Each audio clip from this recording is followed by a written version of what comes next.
It's almost here! It's almost here! Got my 3 spare batteries, an extra charger, a screen protector for that darn LCD screen, and the UHS 264GB SD card. Woo! So ready for this camera! Should be here any second now. I better get these batteries charged so I can play with it right away.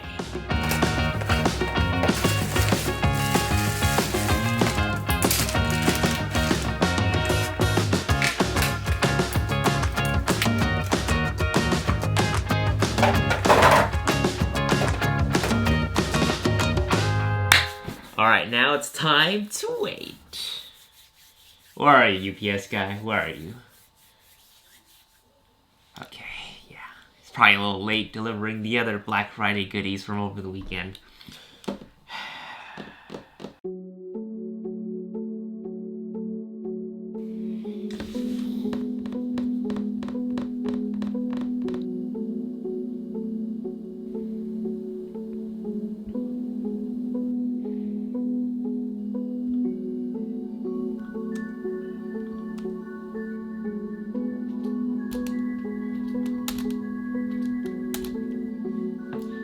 Is it here yet? No. Is it here yet? No. Is it here yet? No!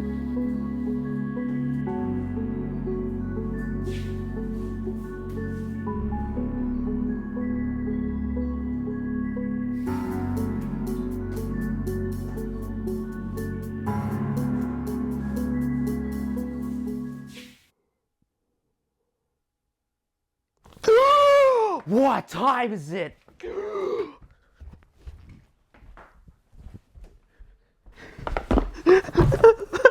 It's here, it's here. Woo-hoo-hoo. It's here. Here we go. The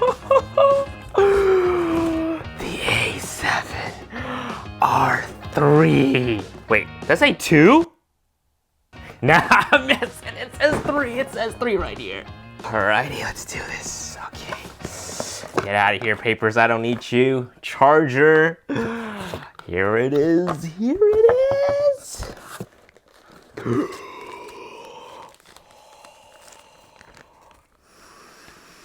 Oh my goodness.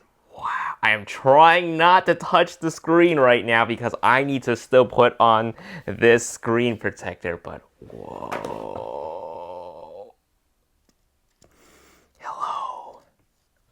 Welcome home, A7R3. No, don't look at me like that, A7R2. You know you have a special place in my heart, okay? Come here. Come here. Don't look so sad, all right? This is your new younger brother. A7R3 meet A7R2, all right? You guys get along, all right?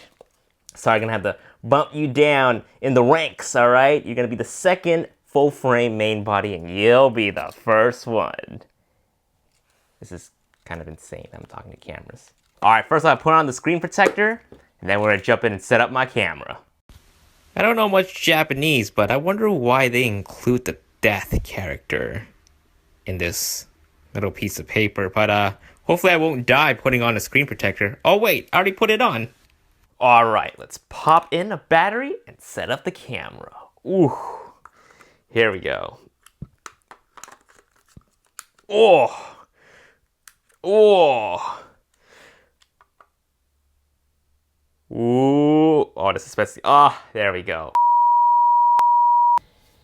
Quick interruption. This is editing Jason here, and I'm pouring through the footage from what was shot earlier, and the first 10 minutes of the setup, the footage from the Atomos, ended up being corrupted. So I'm redoing it over again, so what you're seeing on the screen in just a bit may not sync up to the action, and I do apologize for that. Since I already have everything set up, I don't want to redo everything over again. So the first half of the setup video will look kind of weird, but the rest of it will be okay. Back to editing.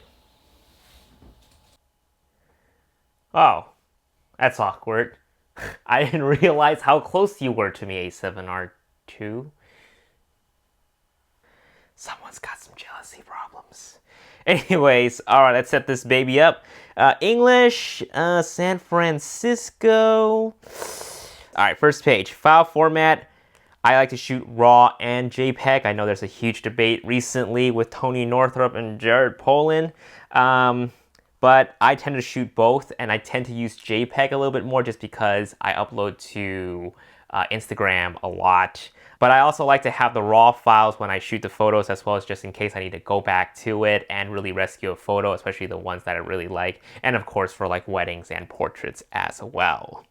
Raw file type, compress and uncompress. I keep it compressed. I've been hearing compress and uncompress. There's like minimal difference between the two, but I've been shooting compressed this whole time with the A7R II right here. Never had a problem. I know a lot of people were asking me over on my social media. JPEG quality, extra fine. You know, gotta be extra fine.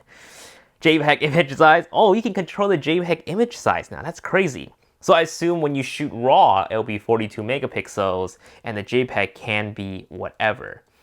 I'm gonna keep it 42. I think in the future I might change it to 18, just because again, I do send the JPEG to my phone. Send the JPEG over to my phone for Instagram, quick Instagram uploads. APS-C Super 35. Ooh, what is this? APS-C shoot manual. What does that do? I'm gonna keep it on for now. Let's see what's up. Super 35 mode auto. Yeah, I'll keep it. Actually, I'm gonna keep it on auto. Pretty much when the camera detects an APS-C lens get mounted to it, it'll automatically switch to Super 35 mode. But with this guy, I usually have it off. Moving on to the next page, long exposure, noise reduction, I keep it off. I do my own noise reduction in Lightroom. High ISO. I think on the A7R II I kept it low, but I'm just gonna turn it off. And again, these settings really just affects the JPEG and not really the RAW files. So I'm just gonna keep it off for now. Drive mode, something that I would change later. Bracket settings, which I'll change. Ooh, pixel shift, multi-shoot. I think that's all the stuff that I need to change or fiddle around with later. Register cust shoot set. I have no idea what that does. I'm gonna need to read the manual later. SWT VHAF area. That seems new. What does that mean? Okay, so there's a little benefit from that corrupted file earlier. I just found out what the sweet VHAF area means. It means switch vertical and horizontal autofocus area. So let me show you what that does. So we're back out here in the main screen, I guess. And if I hold the FN button, the camera will register where that focus point is in the landscape orientation. But when I flip it to the portrait orientation, you see it jump because I previously programmed the focus area to be there. So if I were to change that area elsewhere, let's just put it in the very bottom corner. If I hold down the FN button, it'll register it there. So when I switch back to the horizontal position, you see it jumps back to where I previously registered that focus area.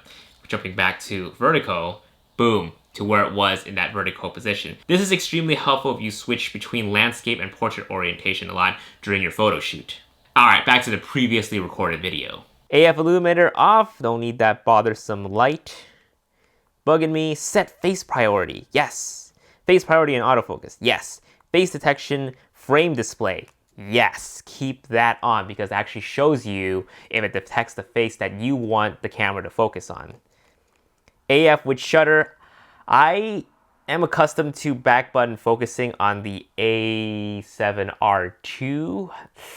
I'm gonna keep it on just because I don't really need to back button focus too much. A lot of what I'm capturing, especially tonight for a concert that I'm shooting, I want that focus to continuously track the subject. Okay, metering mode, multi. I like to keep it on multi because when I use Zebra, I want the whole camera to gauge, the camera to gauge the whole setting, the whole lighting scene, so I can expose for the highlights properly when I'm shooting video.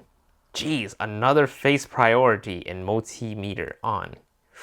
Oh, okay, now, this will now keep your subject's face from overexposure. When it detects a face, it would do its own metering. That's crazy. I'll keep it on. Definitely don't want to overexpose the skin. Let's see here. Spot metering point on the center. Focus point link. Ooh. Okay, you get to choose. Okay, you can choose the spot metering either on the center or if you have the focus point elsewhere. I'm gonna keep it elsewhere. Fill flash, yeah, these are all the regular settings that I have on this camera. Red eye reduction is off. Okay, white balance is auto.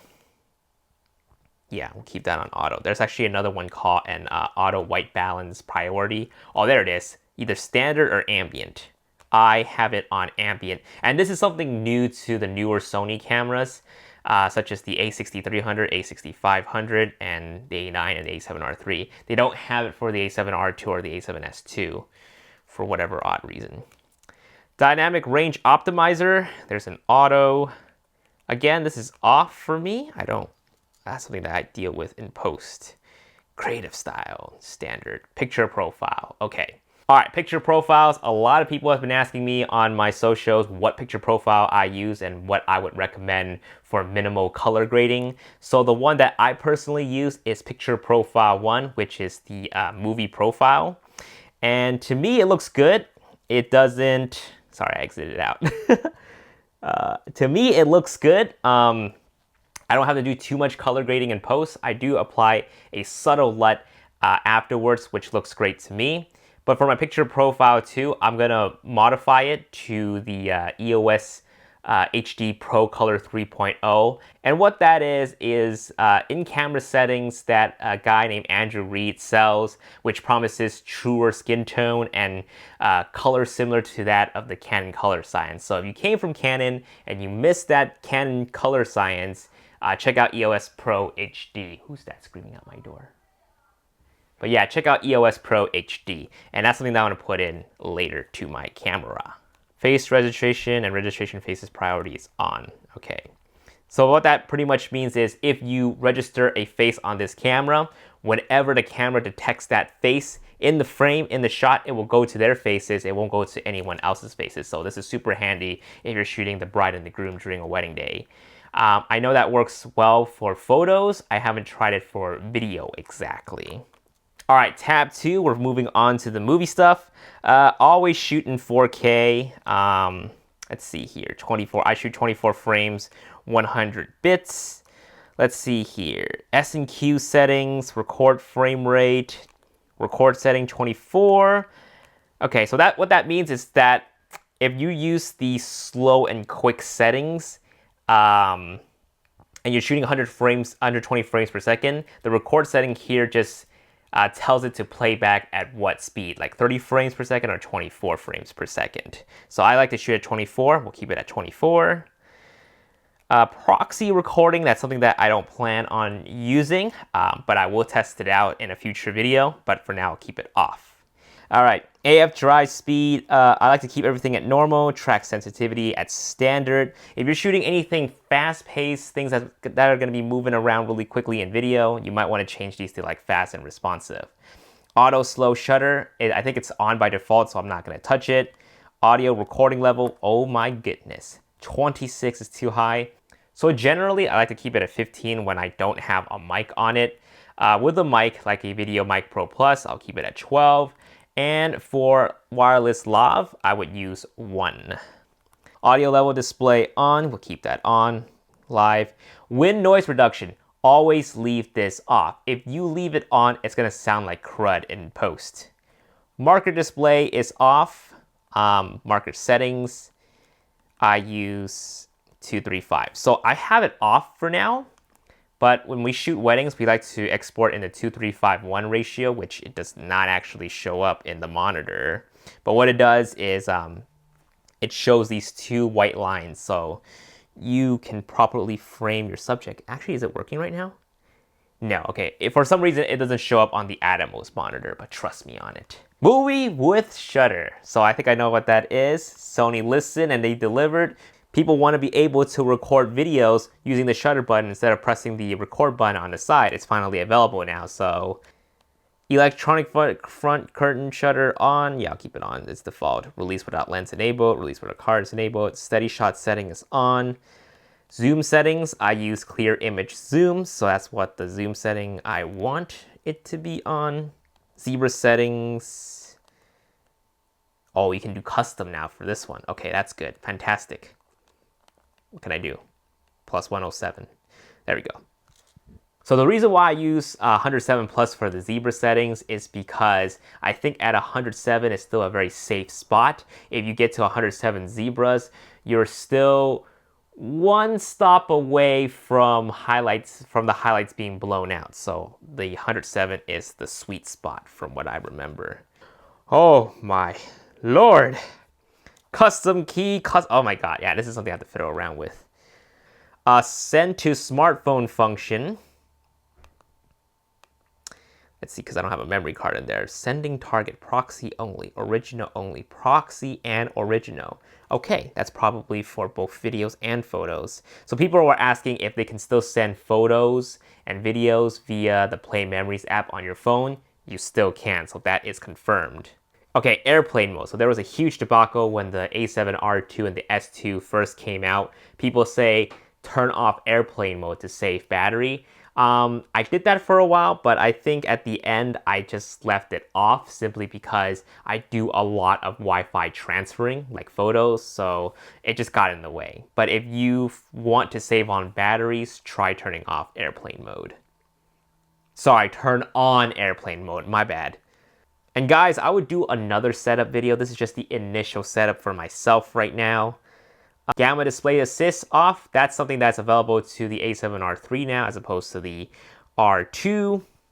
And this is just when you're shooting an S-Log, it kind of puts a quick LUT on it to allow you to gauge your white balance.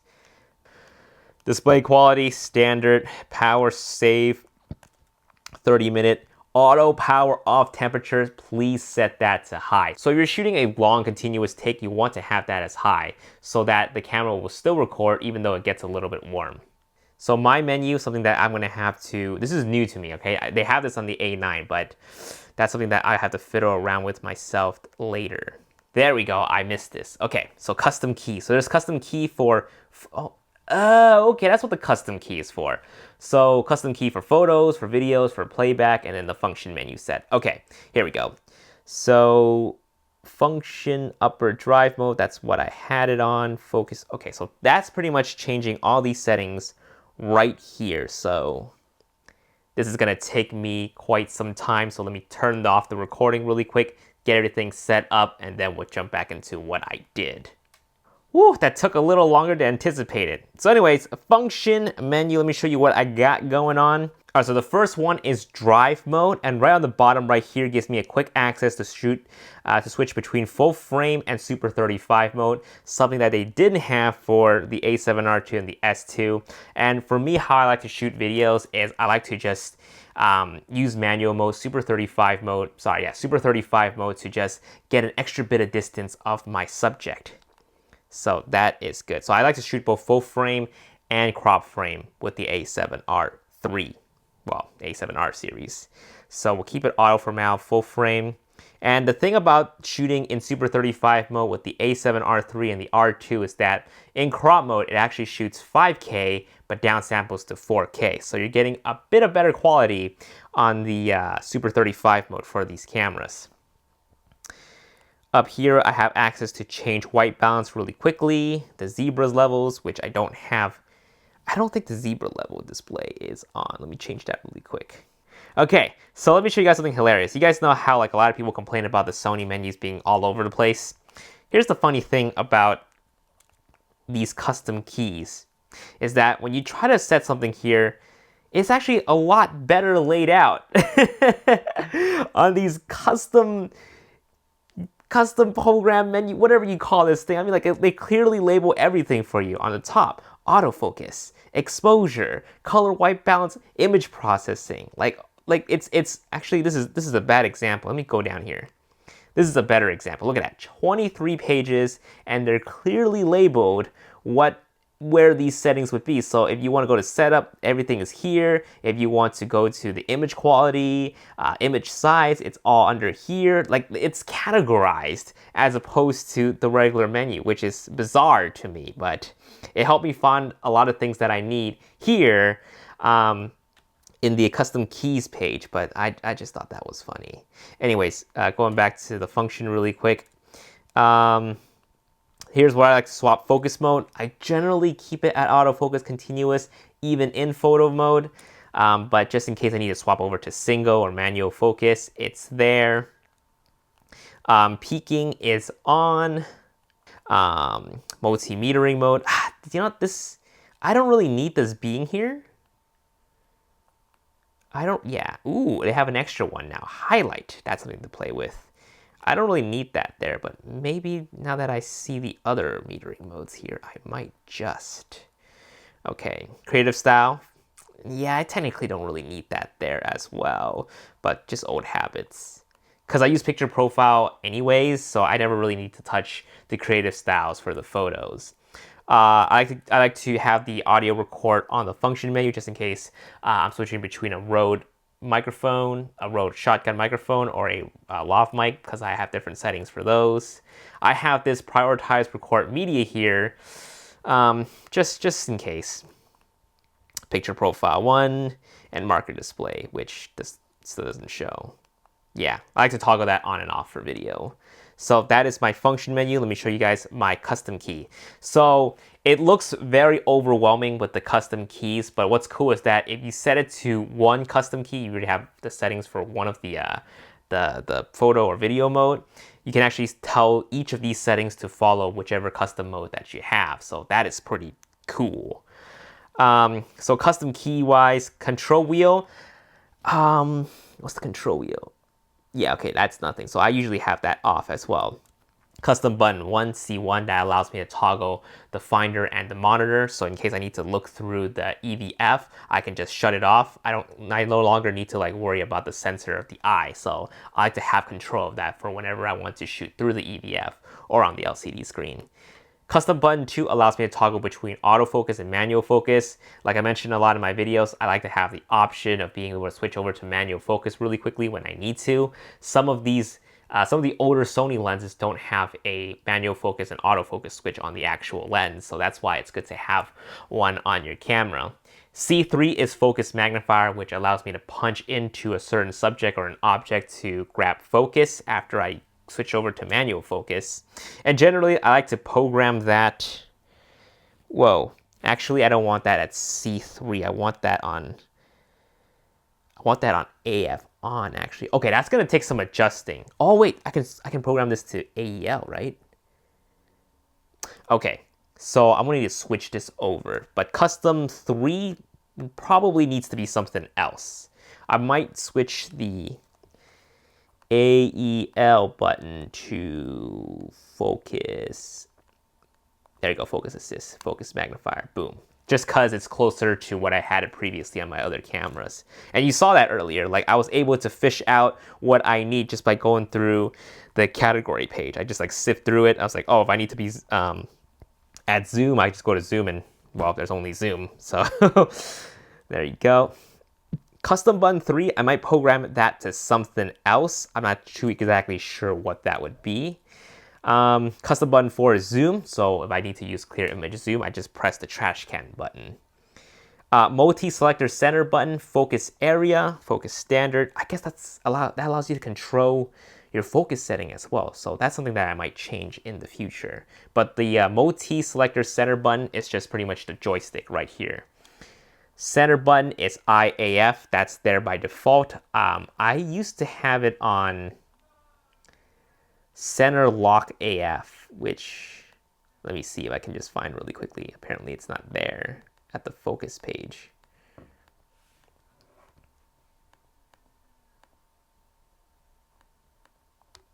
Ah, there you go. It is in the focus page. Ha! I missed it. Center lock on AF. That's what I used to have on my other cameras. Left button is focus area. It used to be drive mode, but I don't shoot too much sports stuff. I don't need that high burst. If I need to, I go to my function menu, but for the most part, I switch between my focus area a lot, so that's the one that I would love to have quick access to. Right button is ISO. Even on the camera, it says ISO here in the bottom. I don't want to mess with that. I want to be able to see the setting, see what it is, and quickly access it. I don't want it to be like, it's saying ISO and I program it to something else and it just becomes something else. I don't like that. Focus settings, that's something that might get changed later, but pretty much what that does is, with my older cameras, I can just quickly swap between let's just say I have, whoops, getting confused with my stuff. Let's see here. Let's just say I have the flexible spot, right? And it's just because I have the older cameras. I just press the down button and it allows me to move my points really quickly. But seeing as how I have the joystick now, I probably wouldn't have to use that, so that will probably get changed in the future. AE on is now focus magnifier. AF on button is also IAF. That's the button that I'm accustomed to for eye autofocus. Focus hold button is IAF. It's just these buttons here on the lenses. I never use them personally, but I like to keep it on IAF for just whatever odd, weird reason. Dang, I didn't think I'd be that overwhelmed with the amount of customization you can do with the A7R III. And I know I didn't really do this video justice just because whatever I'm putting into this camera is what I'm familiar with the A7R II and the A6500. But obviously, there are some new things with this camera, so as I use it, as I learn more about it, I'm gonna have different custom settings for it. So I'll probably do another custom buttons video settings thing if you guys are interested. Alright, so I took it to YouTube, Twitter, and Instagram asking you guys what settings you guys want to see, but a lot of people are just asking for comparisons like low light tests, slow motion tests, and that's all coming pretty soon. So let me just use the camera over the weekend and get back to you guys. So I'm extremely happy that I got my A7R III in time because I gotta go shoot a concert tonight and a wedding tomorrow. So I'm gonna report back to you guys how it works out in a photo situation and a video situation for me, but it might take me after the weekend to get back to you guys. I do apologize for that delay, but I hope you guys look forward to it. Thanks for watching, guys. I'm gonna go shoot some stuff with the A7R III now. Peace.